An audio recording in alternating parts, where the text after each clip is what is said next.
안녕하세요. 동포세계 김용필입니다. 네, 오늘은 12월 28일 수요일인데요. 두 번째 방송으로 여러분들에게 인사를 드리도록 하겠습니다. 여러분들이 썸네일에서도 보시고 방송을 들어왔다고 생각합니다.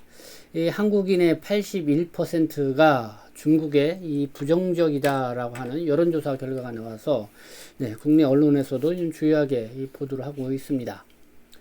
이 조사 기관에서 56개 나라를 대상으로 이렇게 조사를 했는데요.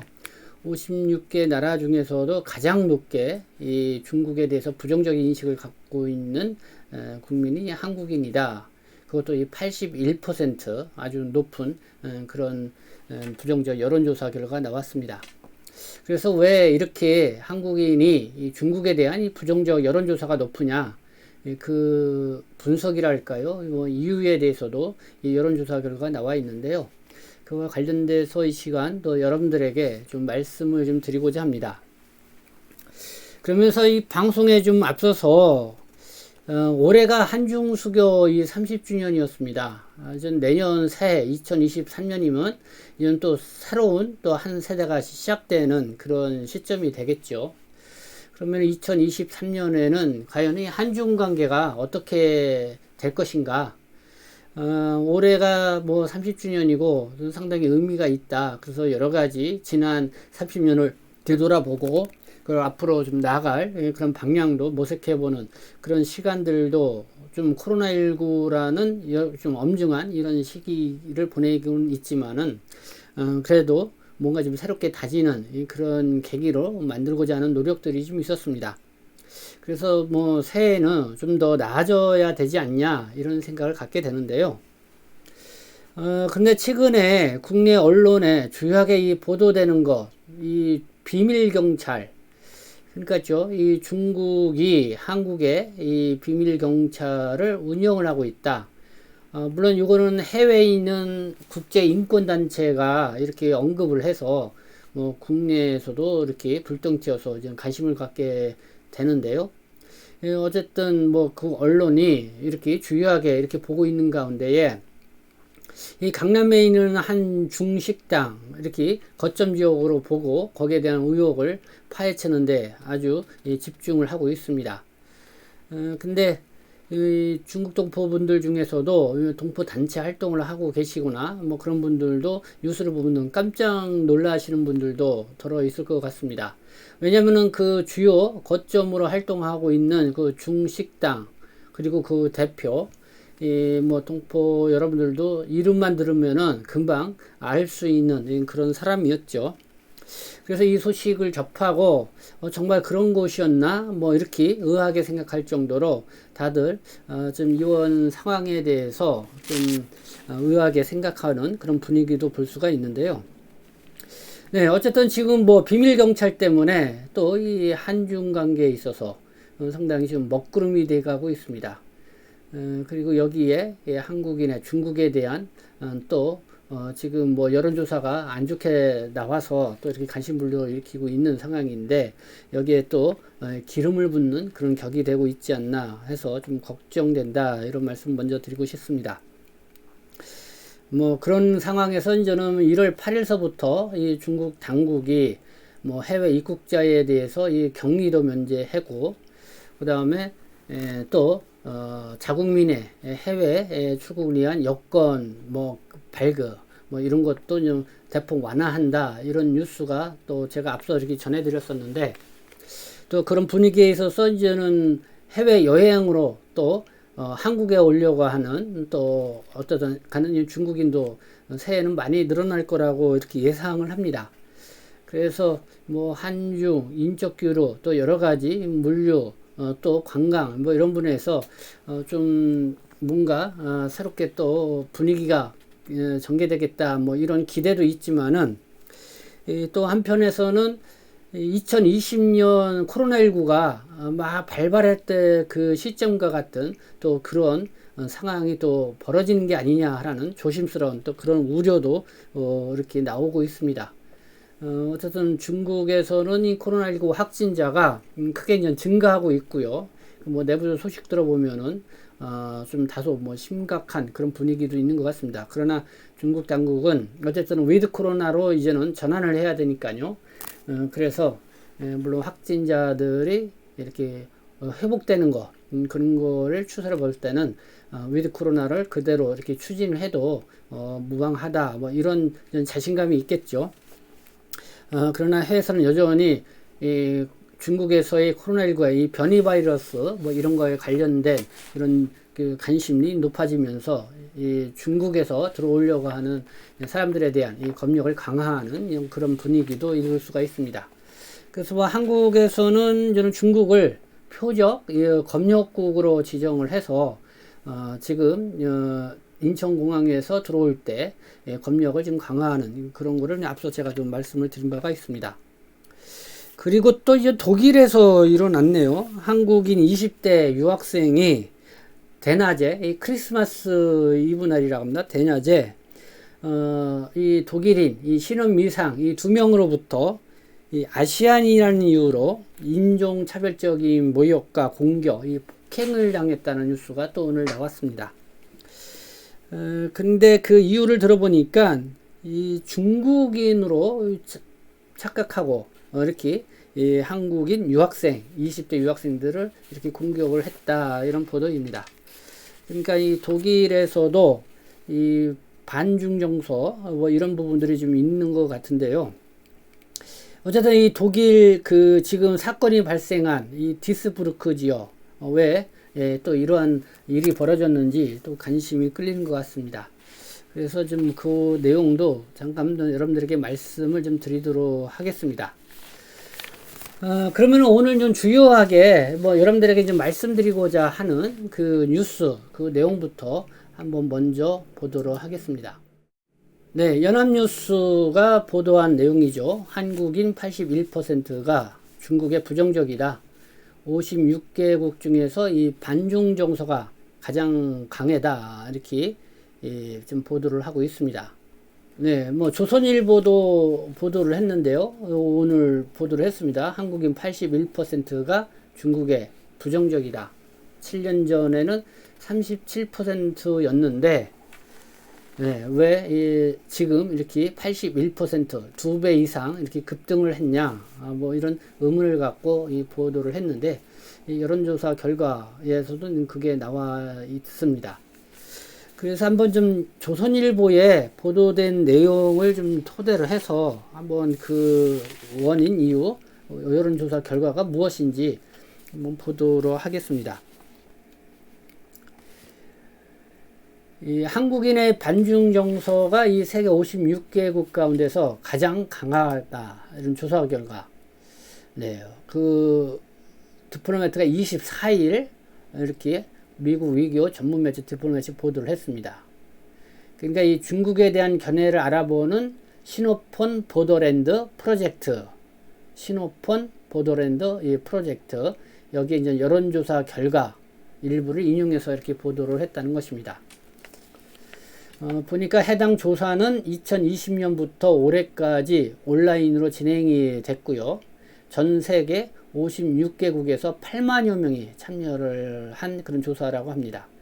그래서 한국인은 올해 4월부터 9월까지 성인 남녀 1364명을 대상으로 진행을 했다. 그 조사 결과를 보니까 한국인 응답자의 81%가 중국을 부정적 또는 매우 부정적으로 인식한다. 이렇게 답한 거로 나타났고요.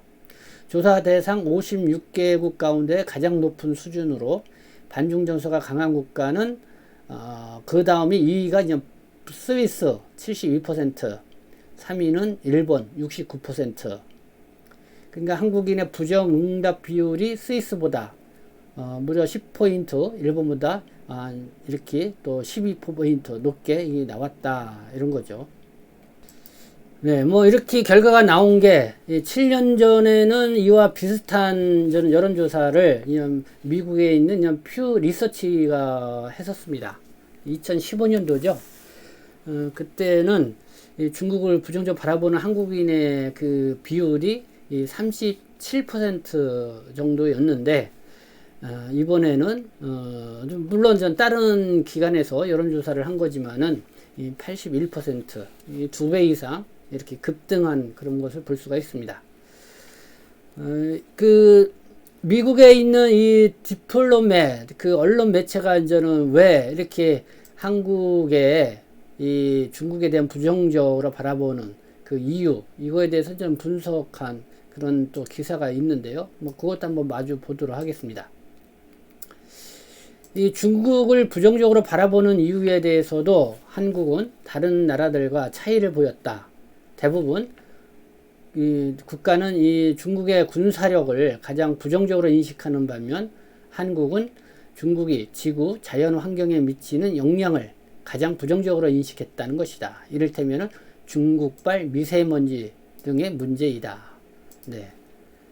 그러니까 다른 나라, 이 중국에 대해서 이렇게 부정적 인식을 갖고 있는 부분은 이제 중국의 이제 군사력, 뭐 이런 부분에 가장 이제 부정적인 인식을 갖고 있는데 이 군사력보다는 한국이 중국에 대해서 이 부정적 인식을 갖는 가장 주요 원인은 이 미세먼지라는 거죠. 미세먼지.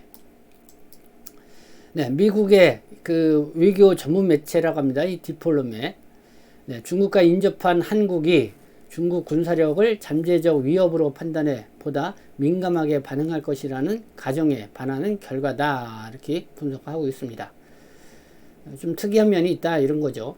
그리고 2018년에는 미세먼지에 대해서 중국의 책임을 촉구하는 국민청원이 27만 명이 참여를 했고 2019년에는 한국 보수단체들이 중국 대사관 앞에서 관련 시위를 벌였다. 이렇게 보도를 하고 있습니다. 네. 어쨌든 한국인의 이 중국에 대한 인식, 거기에 대해서 상당히 좀 안 좋게 급등을 했다. 뭐 결론적으로는 그렇게 볼 수가 있는데, 가장 중요한 게 군사력, 중국의 군사력 증강이라든가 뭐 이런 것보다는 이 미세먼지.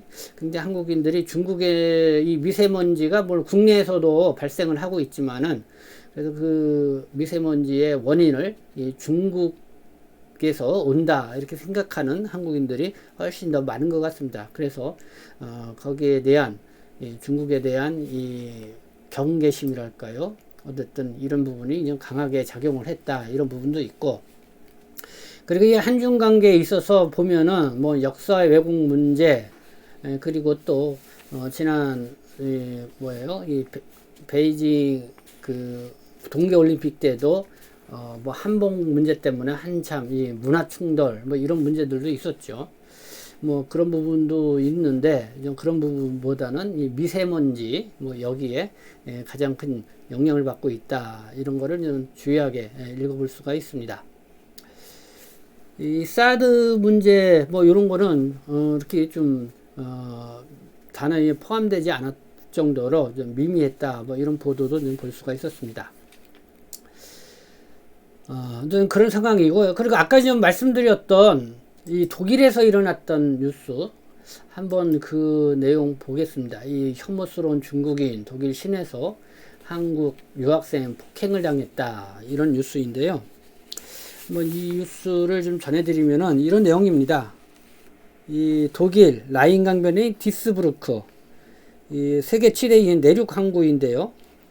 이 시내 항복판에서 한국인 20대 유학생이 대낮에 이 신원 미상의 남성 2명으로부터 이 아시안이라는 이유로 인종차별적인 모욕과 공격, 폭행을 당해서 경찰이 수사에 나섰다.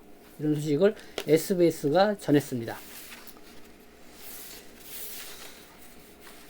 지난 사건은 24일 크리스마스 이브 날이었다고 합니다. 오후 1시쯤 이 독일 이 디스부르크 그러면서 이 신원 미상의 남성 2명 이렇게 유학생들에게 접근을 해서 이 혐오스러운 중국인을 다 죽이겠다고 이런 말을 하고 욕설을 하면서 얼굴을 폭행을 했다고 합니다.